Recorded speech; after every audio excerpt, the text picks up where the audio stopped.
Okay, I wanted to come on here and talk about these two individuals right here you see on the screen as it relates to the Tityana or Tatiana Coppage story that I just recently did. And shout out to everybody who has been sending me links talking about it. Justice for All definitely sent me quite a few links addressing this, but I wasn't able to put it into the initial video because this came a little bit after the recording of my video had already been put up. So in case you don't know who these two are, this is Dababy and 42 Dugg. Dababy is on the left and 42 Dugg is on the right. They heard about what happened with Tityana Coppage and her story and everything like that, and both of them decided to pledge money in order to help bail her out of jail or, get her released. This is the kind of code that I'm talking about right here.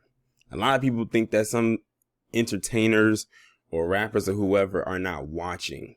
Trust me, many of them are watching, but it's up to them to make that conscious leap in order to want to make and go with that next step. Now, I tried to see if I could find a GoFundMe for this woman, but everywhere that I looked, there was no GoFundMe to be found, as it pretty much no one had created one for her, which I'm kind of shocked that that wasn't the case. But I'm going to go ahead and read this story and see what else we can find out. Dababy and 42 Dugg are bringing attention to a Kansas City case where a woman has been imprisoned and is awaiting trial. She allegedly shot and killed a man she believed killed her brother. According to court documents, 21-year-old Tityana Coppage is accused of killing her cousin, 36-year-old Keith Lars. Now that's an update that I did not see coming. I did not know that the person she killed was her cousin. We thought it was just some random man who did this, or maybe somebody, or anything like that. But now that we know that it was her cousin, maybe now we know that that was the reason why it didn't take her long to find out who it was. So that's very interesting.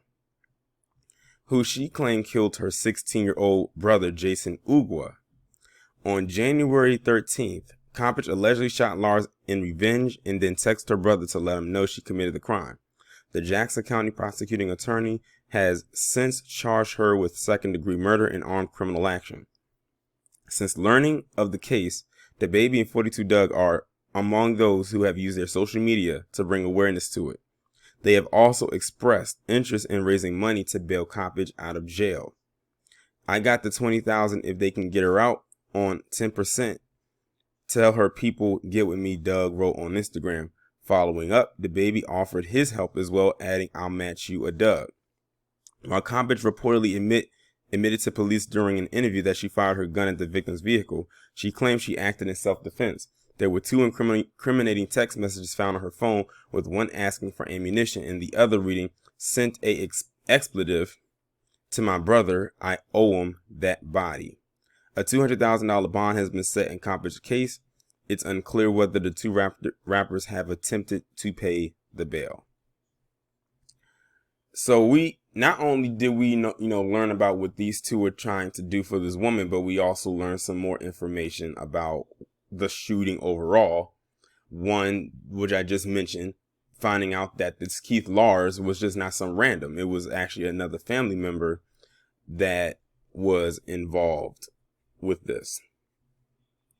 Also, they said we found out about this, they said she acted in self-defense, because remember, it was a shootout between the both of them. It wasn't like she just walked up on him and just boom, blew him away and that was it. If you remember in the previous video that I did, they were exchanging fire with each other. So she knew what she was walking into. She knew it was a possibility that she could have got. But, she was willing to, if it came to that, she was willing to die in order to get justice or revenge on behalf of her brother. That's crazy. I'm still curious, though, of who killed her younger brother and the cousin. I'm still curious about that, because they said they haven't found who did that. The thing is, were they even looking? But anyway, shout out to these two for doing what they felt that they had to do when it came to this case. And I'm glad that they did it, not only because of on the financial side, but because they have influence and they have a following. By doing this, now they have brought awareness to this case that will be seen as a small case. But now that they have attached themselves to it on a financial side, now it can gain legs, and hopefully other people will grasp it, well, not grasp, will gravitate toward it, and then, go from there. And hopefully it can blow up and be a little bit bigger.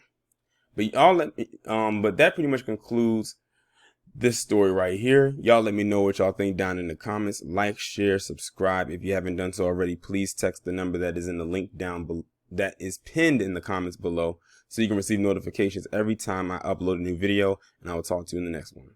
One more thing I would like to add is that this right here proves once and for all that a lot of these people who are entertainers or in entertainment or have a lot of influence and everything like that, they can donate to where they choose to donate or send their funds, whatever they choose to send their funds. A lot of them say, well, I can't do this, I can't do that because of this, because of that. And a lot of times they leave it very vague and open to where they say that they can and can't send because their handlers don't allow them to do it. Well, I'm sure that these two right here probably have handlers like many people in that industry, but they decided to put their money where they wanted to put their money. So I don't want to hear about, oh, I can't do this because of this, and oh, I can't do that. You can do that. And these two right here, I don't know what their net worth is or anything like that, but I'll put it like this. They're not closer to Diddy or Dre or any of those other high paid hip hop artists. I'll put it like that. They're up there, but not up there, if you know what I mean. And look at what they did for this woman right here. But that's why I said I'm glad that they did it, because hopefully through them, it can now get out there. I mean, you got to start somewhere.